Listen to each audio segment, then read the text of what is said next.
अस्सलाम वालेकुम my YouTube family, कैसे हैं आप सब। आई होप आप सब ठीक ठाक होंगे, खैरियत से होंगे। हम भी अल्हम्दुलिल्लाह बिल्कुल ठीक ठाक हैं। मेरी दुआ है कि अल्लाह ताला आप सबको शाद और आबाद रखें, जहां आप कदम रखें अल्लाह आपके लिए खैर और आसानी का मामला फरमाए, आमीन सुम्मा आमीन। अच्छा जी, शुरू करते हैं आज का ब्लॉग। और ये देखें, सबसे अहम चीज़ जो मैं आपको दिखा रही हूँ, इस टाइम हम यूरोप में बैठे हुए हैं। और यूरोप में बैठने के बाद जनाब ये देख सकते हैं हमारे हालात। हमारी लाइट गई हुई है।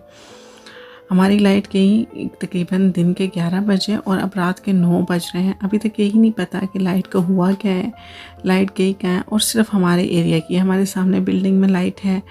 हमारी ये जो पूरी लाइन है ना सीधी, वो पूरी लाइन में लाइट नहीं है। मेरे बच्चे बेचारे इतने परेशान हुए थे।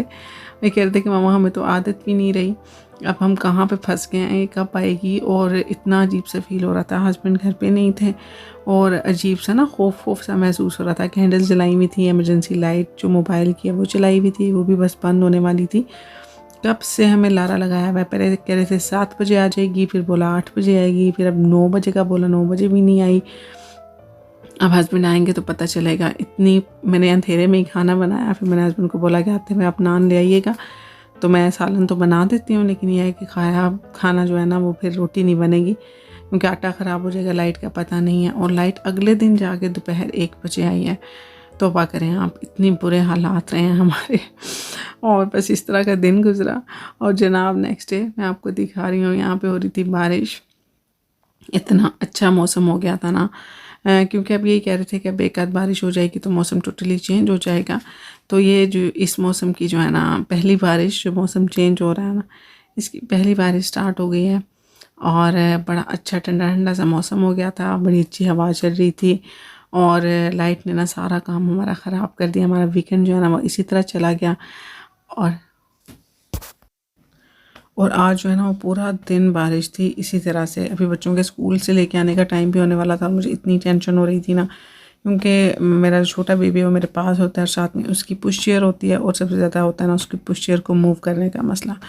जनाब यहाँ पे आपको दिखाने लगी हूँ, मैं पीने लगी थी चाय। इतने अच्छे मौसम में चाय तो बनती है। और यहाँ पे जो चीज़ है ना, इसमें कोई फ्लावर्स वगैरह कुछ नहीं है, इसमें है चूरोज़। ठहरे मैं आपको दिखाती हूँ। ये सबसे फेवरेट चीज़ है यहाँ पे मेरी ना, स्पेन में, यूरोप में मुझे सबसे ज़्यादा पसंद है चूरोज़ हैं। आई डोंट नो पाकिस्तान में मिलते हैं कि नहीं मिलते हैं, मैं भी बड़े सिटीज़ में मिलते हैं, लेकिन यहाँ पे ये मिलते हैं।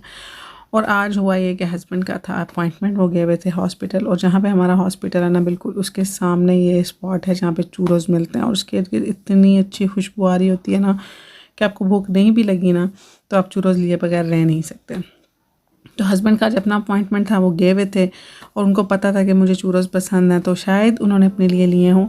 तो उन्होंने मेरे लिए बचा के रखे। मैं सोई भी थी जब घर आए, तो मुझे उन्होंने बोला कि ये मैं तुम्हारे लिए रखे हैं। और मुझे इतनी खुशी हुई ना।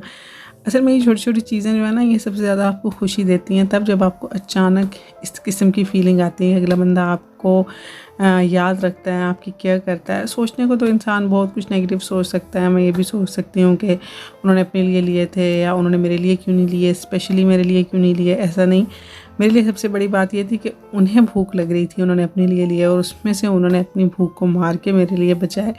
तो उन्हें पता था कि मेरी बेगम को पसंद है और वो मेरे लिए घर लेके आए। सबसे बड़ी बात ये थी, वरना वहाँ पे भी खा के आ सकते थे, कुछ भी हो सकता था, मुझे ना भी बताते तो खैर थी।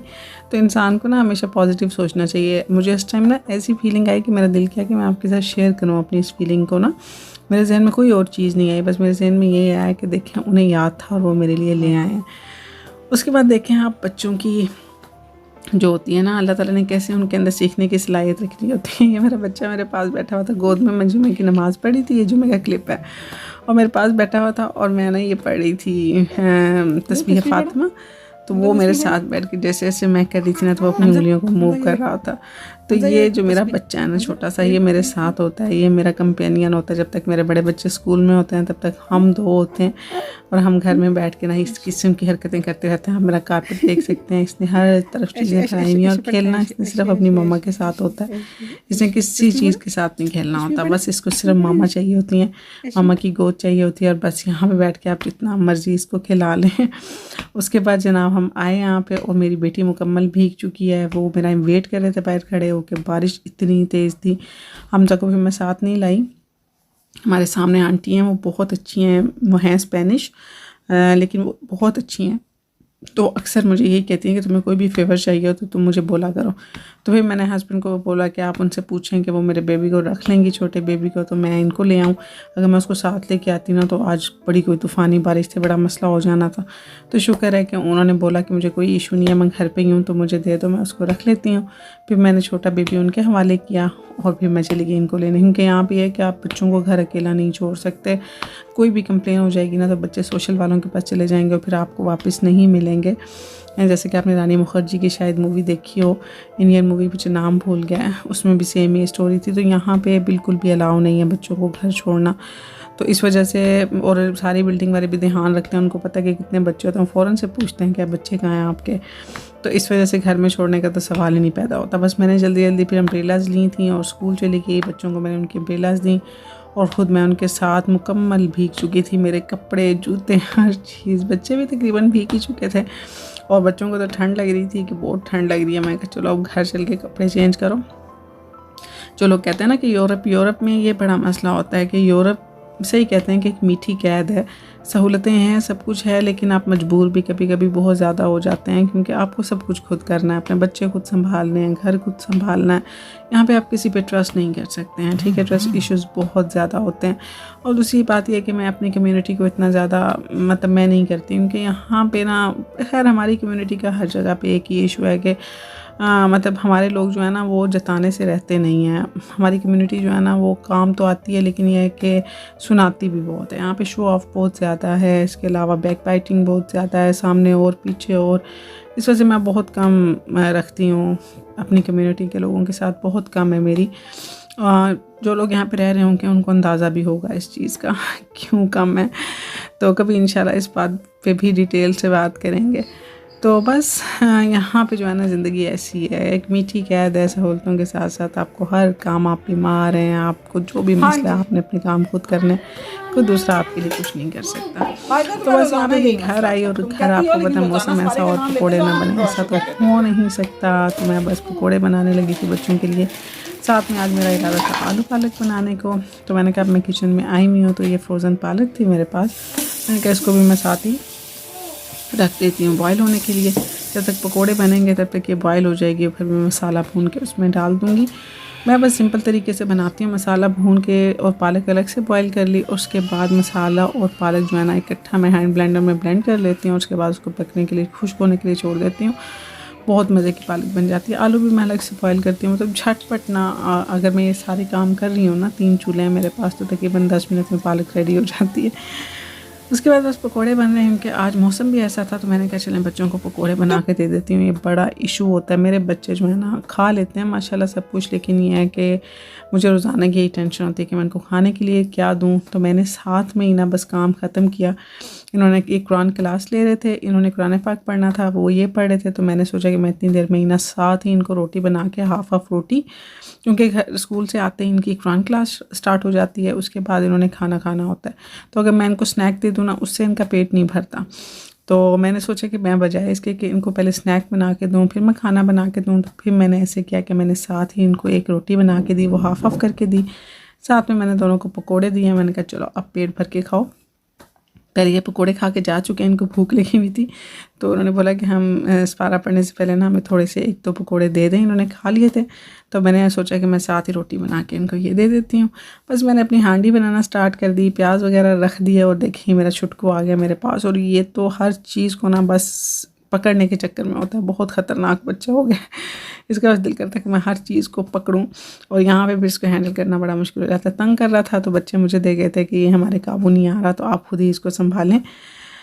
बस जनाब उसके बाद ये नेक्स्ट डे का क्लिप है। 1-2 दिन के क्लिप्स इकट्ठे हुए थे तो मैंने सोचा मैं सारे आपके साथ शेयर कर देती हूँ। मैं कॉफ़ी बनाने लगी थी अपने लिए, और ये मेरे पास है चॉकलेट फ्लेवर में कॉफ़ी। कॉफ़ी सिंपल में पी लेती हूँ, लेकिन मुझे फ्लेवर्स ज़्यादा पसंद है। पहले मेरे पास थी कैरमल में और अब मेरे पास है चॉकलेट में, तो मैं ये पी रही हूँ। और साथ में मैं बनाने लगी थी पान है ये, मुझे नहीं पता मैं क्या बनाने लगी थी, बस स्नैक ही हैं ये भी, तो मैंने सोचा आपके साथ शेयर करती हूँ। तो ये पान को मैंने हाफ़ काट लिया। यहाँ पे ये पान मिलते हैं, लोग ज़्यादातर ऐसे ही खाते हैं, इनका बीच में कुछ भी लगा लें, कबाब लगा लें, फ़िश लगा लें, सैलड लगा लें, तो इस तरह ये खा लेते हैं। तो मैं इसके अंदर लगाने लगी हूँ। पहले मैंने केचप लिया है, उसके बाद मेरे पास बॉयल फ़िश है वो लूँगी, और उसके बाद मेरे पास है जनाब ये केसो चीज़, और साथ में मेरी कॉफ़ी है।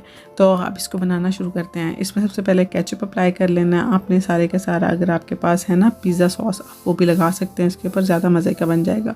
उसके बाद ये फ़िश है, बॉइल्ड फ़िश, ये मैं इसके ऊपर लगा दूँगी। ये देखें ये लग गई है। और उसके बाद थर्ड लेयर मैंने लगानी है इसके ऊपर चीज़ की। अगर आपके पास मायो है ना तो आप मायो भी ऐड कर सकते हैं। मेरे पास मायो ख़त्म हुआ है तो फिर मैंने मायोनीज़ नहीं ऐड किया। अब मैं इसके ऊपर चीज़ लगा दी है। और उसके बाद जो हमारा अगला पार्ट होगा ना, उसमें मैं इसके ऊपर थोड़ी सी शिमला मिर्च और प्याज काट के लगा दूँगी। अगर आप ये नहीं लगाना चाहते ना लगाएं। अगर आपके पास कोई और सैलेड है तो आप वो इसके ऊपर रख के खाना चाहते हैं तो आप ऐसे भी इसको सिंपली भी खा सकते हैं। उसके बाद मैंने लिया एयर फ्रायर मेरे पास है। अगर आपके पास नहीं है तो आप थोड़ी देर के लिए इसको ओवन में रखें। चीज़ को हल्का सा आपने गर्म ही करना है क्योंकि एवरीथिंग इज़ कुक्ड ऑलरेडी। तो बस यहाँ पे मैं इसको खोलूँगी और उसके अंदर मैं अपने ये जो दोनों पीसीज है ना ये रख दूँगी। और उसके बाद एयर फ्रायर में रख दूँगी, ऑन कर दूँगी वापस। एयर फ्रायर आजकल के दौर में बड़ी अच्छी चीज़ है। जो आपने छोटे मोटे स्नैक्स बनाने हैं ना, बड़े इंस्टेंटली आपके लिए बन जाते हैं, आपको इशू नहीं होता। मैंने सुबह ही बच्चों को कोई चीज़ देनी है तो मैं फटाफट इसमें रख के उसको गर्म करती हूँ, बनाती हूँ और बच्चों को दे देती हूँ। इसमें बड़ी मौज हो जाती है। तो बस ये दोनों मैंने सेट कर दिए हैं। उसके बाद मैं इनको रख दूँगी वापस। ऊपर मैंने हल्का सा चाट मसाला जो है ना मैंने वो स्प्रिंकल कर दिया था। आप चाहें तो रेड चिली कर सकते हैं और काली मिर्च कर सकते हैं, नमक कर सकते हैं, ऑरिगेनो कर सकते हैं, कुछ भी आपके पास जो आपको पसंद हो जनाब।